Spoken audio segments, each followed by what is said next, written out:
Don't know if you remember this, but you kept saying something. Did I? Yes.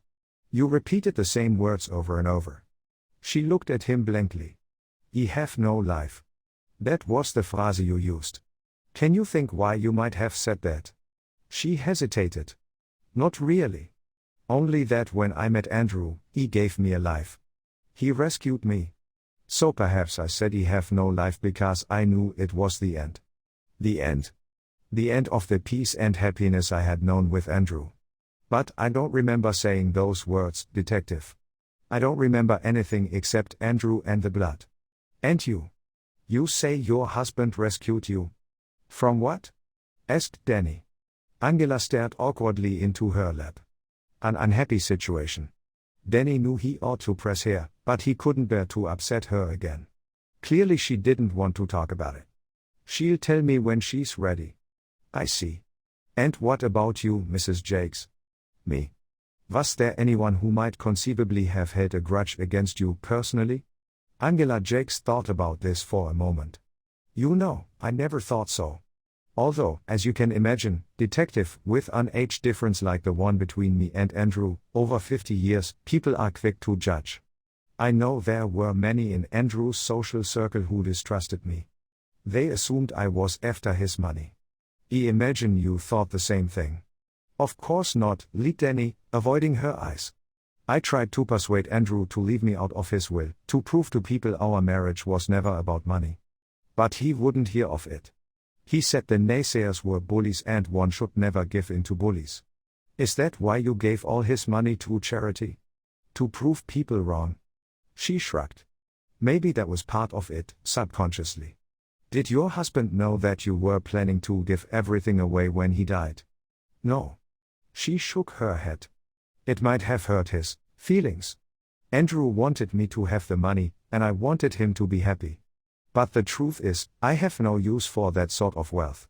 Without meaning to, Danny raised an eyebrow. Angela Jakes laughed, a warm, mellifluous laugh, like honey oozing off a spoon. You look dubious, detective. But really, what on earth would I do with $400 million? I like to paint, I like walking in the canyons. Those things don't cost millions. Far better for it to go to people who need it, who can really make use of it. In some small way, it makes me feel as if what happened wasn't entirely in vain. She looked down at her hands again and Danny could see she was fighting back tears. Instinctively, he reached out and put a hand over hers. He was embarrassed to admit it, but the intimacy felt wonderful. Electric. What the hell's going on? Danny jumped. Lyle Renato's voice had shattered the mood like a stone crusting through a windshield. What are you doing here? The lawyer demanded. As he stood in the doorway, Renato's handsome features were twisted into an angry mask and his shoulders thrust aggressively forward.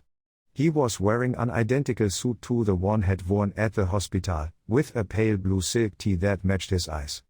Danny didn't think he'd ever been less pleased to see a person in his entire life. A police interview is going on, he replied coldly. And as usual, Mr. Renato, you're interrupting. May I ask what you're doing here? That's easy, Lyle replied, I live here. Didn't Angel tell you? Danny turned to Angela. Has the friend you're staying with? You never mentioned it. She shrugged. You never asked. Lyle was kind enough to offer me a place to stay while I recuperate. As he told you, has been a tremendous support through all of this. Lyle Renato said curtly, if you're done harassing Mrs. Jakes, detective, I'll be happy to show you out. Detective Maguire is not harassing me, said Angela. Has been perfectly polite. Renato sounded unconvinced. Ignoring him, Danny said, I have one more question for you, Mrs. Jakes, if you don't mind since you mentioned that you first met Mr. Jakes at an art class. That's right. May I ask what your name was at that time? Angela glanced nervously toward Lyle Renato. My name? I don't understand. Your maiden name, Danny explained. Before you and Mr. Jakes were married. Oh. She looked palpably relieved. He wondered what on earth you meant for a moment. She fixed Danny with the chocolate eyes for a third and final time. Rühmann. My maiden name was Rühmann. The room was small and drab and claustrophobic, and the smell of day-old Chinese takeout was overpowering. Detective Henning thought, stolen art isn't the booming business the media makes it out to be. Röck Lindemeyer, an art fan-turned-occasional police informer, lived in a dilapidated single-story house in one of the more run-down Venice walk streets, narrow, pedestrian-only alleyways that run between Ocean Avenue and the beach. A few blocks farther north, 1920 Sekunden cottages like Röck's had been renovated by hip, young West LA types and were changing hands for 700 grand or more. But note here. This was Venice Beach as it used to be, dirt poor. Röck Lindemeyer's showroom was as seedy and impoverished as any junkie's squat. So. Have you seen any of them? Henning watched impatiently as Lindemeyer leafed through the insurance photographs of the Jakes miniatures. The fence was a wizened hobbit of a man in his mid-50s, his fingers black with tobacco stains. He left thumbprints on each of the images. What's it worth to ya? With disaster, the young detective pulled two $20 bills out of his wallet. Lindemeyer grunted. 160, and I won't report you for extortion. Deal. Greedily, the older man stuffed the cash into his pocket and handed back the now smeared photographs. So. Detective Henning repeated. Have you seen those miniatures on the black market or haven't you? Nope. That's it. Nope. That's all you got for me. Lindemeyer shrugged. You asked me a question. I answered it. Henning made a lunge for his money. Lindemeyer cringed. Okay. Look, detective, if they was for sale, I woulda seen 'em. I'm the only guy on the West Coast who can move that niche, Victorian shit. You know it and so does everybody else. So either your boy skipped town or he ain't selling. That's real information, man. Maybe he wanted 'em for personal use. A psychopathic, homicidal rapist with a love for obscure 19th century portraiture. Detective Henning didn't think so. Maybe he had a buyer lined up already, he mused aloud. Then he wouldn't have needed your services. Maybe. Do you know of any prominent collectors who might commission a job like this? I might. Lindemeyer eyed the sergeant's wallet. It was going to be a long and expensive afternoon. Could you do me a favor and check again? Detective Danny Maguire flashed the receptionist the same winning smile had used on the Northside Cedars, but this time to no avail. You don't need to check again. I checked Avriadi. Today's gatekeeper at the Government Records Office on Veteran was black, weighed around 200 pounds, and was plainly in no mood to take shit from some dumbass Irish cop who figured he was God's gift to women. We got no records for no Angela Rühmann. Not Rühmann Rai, not Reimann Ray, not any Angela Rühmann. No births, no marriages, no deaths, no social, no taxes. Not in California. Danny's mind was flooded with doubts. One by one, he tried to rationalize them away. Maybe she was born out of state. Maybe she and Jakes got married in the Caribbean, or in Paris. Folks with that kind of money don't just run down to City Hall like the rest of us. The marriage certificate could be anywhere. It doesn't mean anything. Even so, walking into the administration offices of Beverly Hills High School half an hour later, the sinking feeling in the pit of his stomach remained. I need the records of a former student. He tried to force some optimism into his voice. She would have graduated 8 or 9 years ago. The male clerk smiled helpfully. Certainly, detective. What was the young lady's name? Angela Rühmann. The smile faded. Well, I've been here 10 years and that name doesn't ring a bell with me. He opened up a tall metal filing cabinet and pulled out a drawer marked Rusi. I don't suppose you have a picture? Danny reached into his briefcase. He handed the man a shot of Angela that his officers had taken from the house. She was wearing her wedding dress and looked even more radiant than usual, her perfect features aglow with love and joy, her dark hair swept back from her milk-white face, her chocolate-brown eyes dancing. The clerk said, "Oh my. No, that's a face I wouldn't forget in a hurry. No, I'm sorry. That girl was never here. You're hurting me." Lyle Rinaldo was gripping Angela Jakes by the shoulders so tightly that his fingernails bit into the flesh. "I'm sorry, Angel." He released his grip.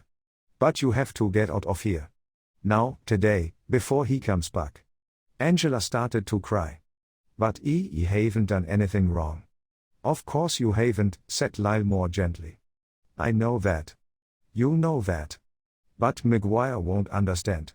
Angela hesitated. Are you sure he won't? He seems like such a nice guy. I'm sure, said Lyle firmly. Pulling an overnight bag out of the closet, he handed it to her. Get some clothes. We may not have much time. Detective Danny Maguire woke at 5 in the morning. Had gone to bed at 2 and barely slept. His mind was racing. Angela Jakes had lied to him. About her name and about her education. What else had she lied to him about? And why? Why would she fake a name and a past to the man who was trying to catch her rapist and her husband's killer? A man who was trying to help her. There could only be one reason. Angela Jakes must have something in her past that she was ashamed of. Deeply ashamed of. The obvious thought popped into Danny's mind. Had she been a hooker back in the day? Was that the unhappy life Andrew Jakes had rescued her from? It was a familiar enough story in L.A. Young, beautiful, small-town girl comes to Hollywood with dreams of making it as an actress. Falls on hard times. Hooks up with the wrong crowd. Yet whenever Danny pictured that angelic face, those eyes so full of trust and goodness, he couldn't bring himself to believe that Andrew Jakes had picked up his bride on Hollywood Boulevard. He hadn't believed Angela Jakes was a gold digger either, even when all the evidence pointed to it. I was right about that. I gotta trust my instincts more. But what were his instincts telling him now? That was the problem. He had no idea. After leaving the high school yesterday, had driven around for an hour, trying to figure out his next move. The obvious way to go would have been to drive back to Lyle Rinaldo's place and confront Angela on the spot. With any other witness, Danny wouldn't have thought twice.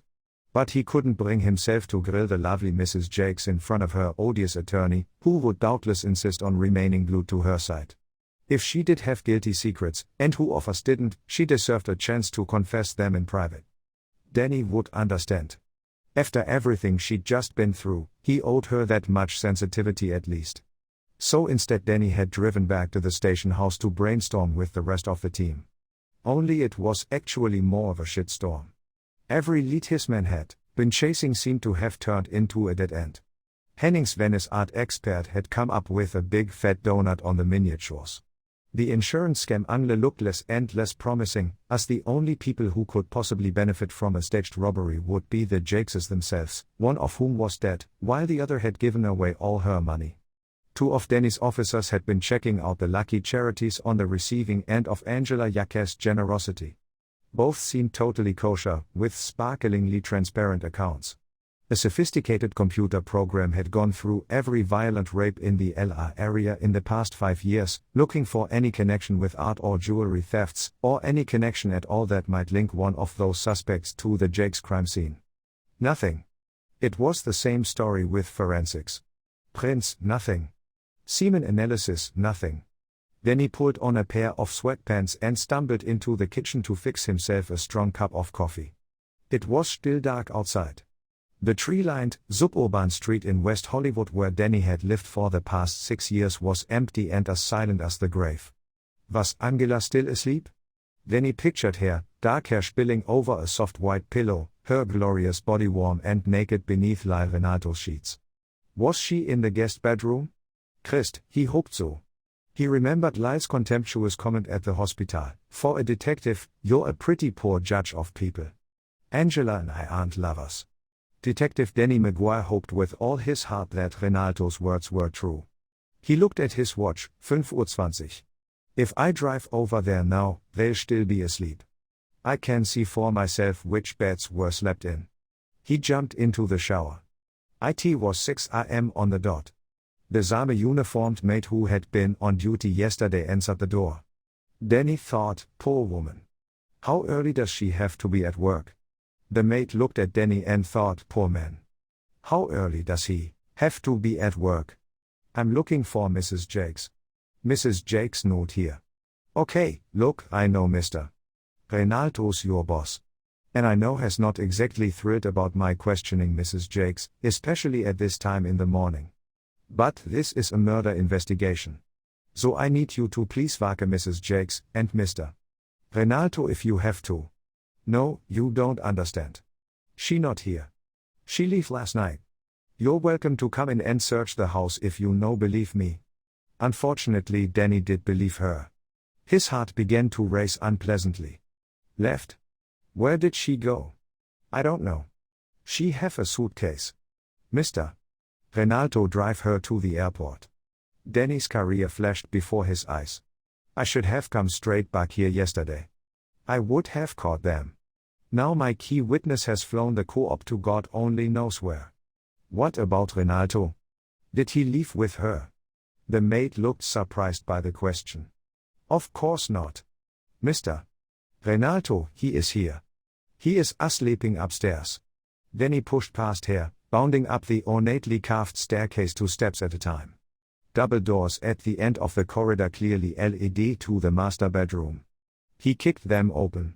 The sleeping figure under the covers didn't stir. Okay, asshole. Where is she?